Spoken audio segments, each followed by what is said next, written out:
Good afternoon, YouTube. I'm Dan. I'm Chris. And we are reporting live from the Burnsville Public Library in Burnsville, Minnesota. And you can't forget to go big. Or go home. We're here to recap the Vikings-Packers and Gophers-Badger games. The Vikings and Packers tied 26-26 in a game, again, where the Vikings should have won. They were up 23-7 in the fourth quarter. I was extremely frustrated by the end of the game because I thought they were going to actually lose in regulation, but they ended up tying. Chris, your thoughts? It was a well-played game by the Vikings for at least the first three quarters. Really, the only successful drive the Packers had before they started, rallying was the first quarter, first drive of the game by Scott Tolzien. Otherwise, they really didn't allow him to do much. Yeah, Matt Flynn came in the third quarter and, rallied them, ended up tying the game, and, Vikings had the lead in the fourth quarter and again just could not close the deal. The offense had a couple possessions where they could have ran some clock and didn't get it done, and the Vikings ultimately ended up tying after a couple field goal exchanges in overtime. The clock ran out and it was a tie, the first tie for the Vikings in 35 years.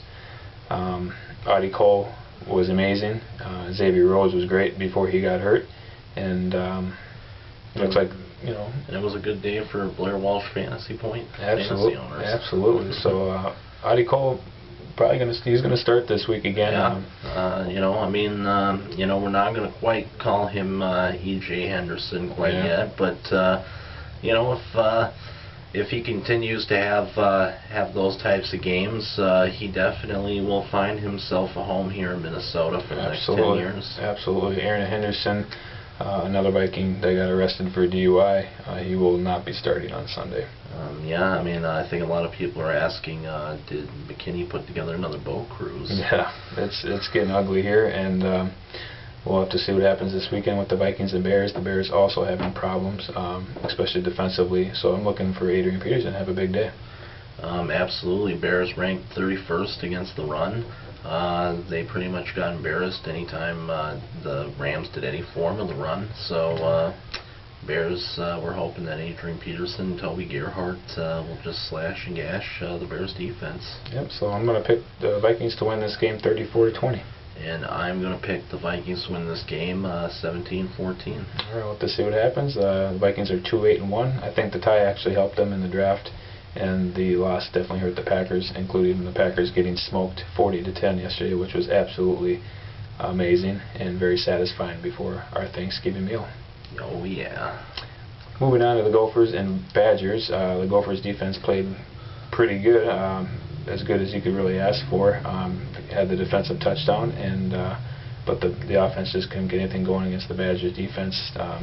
It hurt having Engel not in there. Nelson was not good, and missing guys. Guys weren't making catches. It was just a debacle on the offensive side of the ball. The Gophers ended up losing the game 20-7, and the Badgers reclaimed the axe. It was a tough game for wanting to win that axe, but Philip Nelson probably had the worst game of his career. Just missing wide open receivers, wide open receivers dropping passes, and just put the game away for them. Otherwise, I believe the Gophers really did outplay the Badgers. I think really line of scrimmage they're as competitive, matched them at least, for sure. Really, so I think all that matchup really just goes to show that I think the Gophers are probably going to be a serious contender next year. Definitely. Badgers have like 16 seniors on their team. And the Gophers are very young, a lot of freshmen and sophomores. Yeah, really, just Rasheed Hageman's really the only real big senior that they're going to miss. Yep. So. Gophers and Michigan State this weekend from East Lansing at 11 o'clock on Saturday. I'm going to pick Michigan State to win a close game, 23-14. I am going to say that the Gophers will lose 10-12. I believe a safety is going to decide this one. Safety, huh? Well, let's see if the Gophers can get a win and ensure themselves a January 1st bowl. That would be unbelievable, but still, I think the Gophers have definitely overachieved this year and are looking good for the future.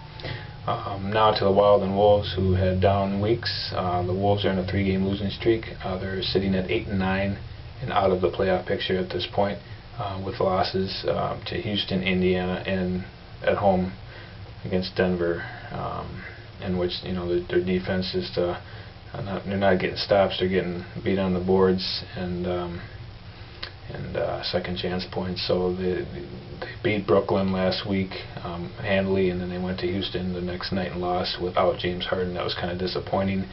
And then Indiana is not really a surprise. Indiana's probably our favorites to win it all right now. Yeah, absolutely. And then Denver the other night, in which they were outscored. The Houston and Denver losses are inexcusable. I don't know why they just can't seem to beat anybody in their own division. Yeah, especially Denver. They just seem to have their number lately. And, I mean, that's why at this point, I guess, they probably should have just maybe taken for this great draft coming up, because they seem to be that one player away. Rubio can't find his stride offensively. Right. Love, he's been having up and down games. And but Derek Williams, they traded him away to Sacramento, and to get a guy who has a lot of names, and but the one name he is good at is that he's a very good defensive player. So another team, the Wild, also looks like they're a player or two away. They did lose Zach Parise, which has obviously been a huge loss, but they cannot get any scoring. After that first line, they had losses this week to the Blues, where they were manhandled, and then the other night against Phoenix at home. And they've only scored 1 goal in their last 2 games, so pretty disappointing. We need Zach to get back soon. Absolutely. Luckily it looks like he might not miss the 2 to 3 weeks as with predicted, this foot injury. But still, they need to add another goal scorer. Maybe with how bad the Islanders are doing, maybe they could try to get a trade going with the Islanders, and maybe hopefully add another scorer to the lineup. Yeah. So we need the Wild and Wolves to get out to Schneid here. Hopefully the Vikings can get a win against the Bears in the last game against Chicago at the Dome. Since this is Black Friday, speaking of good deals, Minnesota Twins made a really good deal on Ricky Nolesko.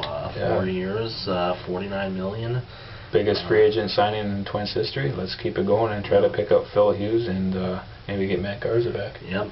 There's ESPN is reporting that ESPN's Buster Olney is reporting that the Twins are in talks with Phil Hughes and Matt Garza, and then even after that, they might even be in talks with Bronson Arroyo.